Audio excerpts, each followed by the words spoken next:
Polavaram best project.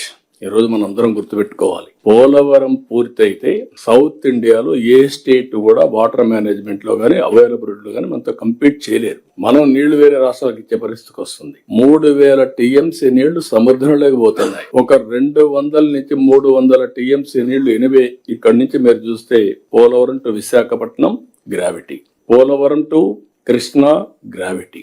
అంటే ₹1 ఖర్చు పెట్టకుండా మనం ఇరిగేషన్ కి ఇచ్చే అవకాశం. ఇక్కడ వాడుకున్న నీళ్లు శ్రీశైలంలో పొదుపు చేసి రాయలసీమకి ఇచ్చాం. ముందు ప్రారంభం మాత్రం పట్టిసీమ 10 ఏళ్లు బ్రహ్మాండంగా సర్వీస్ చేసింది పట్టిసీమ. అది లిఫ్ట్ అందరం కలిసి పని చేసుకుంటా అని చెప్పాం. 87% పోలవరం పనులు పూర్తి చేశాం.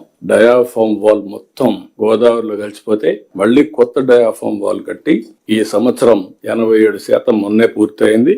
రాబోయే మార్చికి పూర్తవుతుంది. జూన్ లోపల పుష్కరాల లోపల ఈ ప్రాజెక్ట్ ని జాతికి అంకితం చేస్తాం.